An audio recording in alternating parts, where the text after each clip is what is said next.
ভাঙড় 2 ব্লকের পাঁচগাছিয়া পালপাড়ায় ভাঙড় খালের পাশে সেচ দপ্তরের প্রায় 3 একর খাস জমি রয়েছে। এলাকাবাসীর অভিযোগ, সেচ দপ্তরের সেই জমি অবৈধভাবে কিনেছেন তৃণমূল নেতা কাইজার আহমেদ। জমিতে থাকা জলাশয় ভরাট করে অবৈধ নির্মাণ করছেন তিনি। এমনকি স্থানীয় একটি ক্লাবের জায়গাও দখল করে নিয়েছেন তৃণমূল নেতা। প্রতিবাদে শুক্রবার সকালে কাইজারকে ঘিরে বিক্ষোভ স্থানীয় বাসিন্দাদের। দেখছি এখানে কোনো এক ব্যক্তি তারা গর্ত খুঁড়ছে, বাড়ি করার জন্য হোক, পাঁচিল করার জন্য হোক।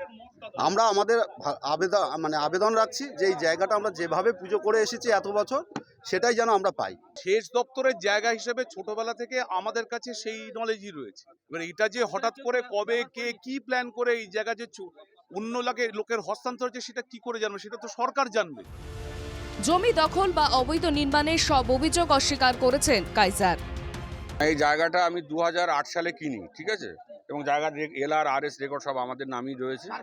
আমাদের এই যে উঁচু জায়গাটা আমরা পুজো করি, এই জায়গাটা আপনারা ছেড়ে দেন। তা ওরা ভালোভাবেই বললো, আমাদের ঠিক আছে, আমি ভাই আছে একটু আলোচনা করে নিয়ে আপনাদের বলছি।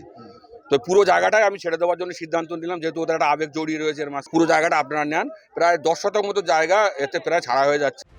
ঘটনায় তৃণমূলের বিরুদ্ধে ভাঙড়ে জঙ্গলরাজ কায়েমের অভিযোগ করেছে বিজেপি।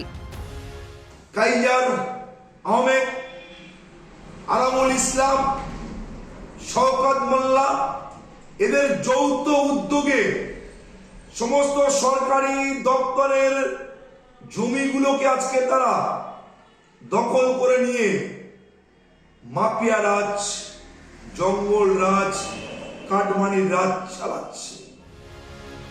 জমি দখলের অভিযোগে কাইজারের বিরুদ্ধে রুখে দাঁড়িয়েছেন স্থানীয় বাসিন্দারা। সেচ দপ্তর ও নির্মাণ কাজ বন্ধ করতে পুলিশের দ্বারস্থ হয়েছেন।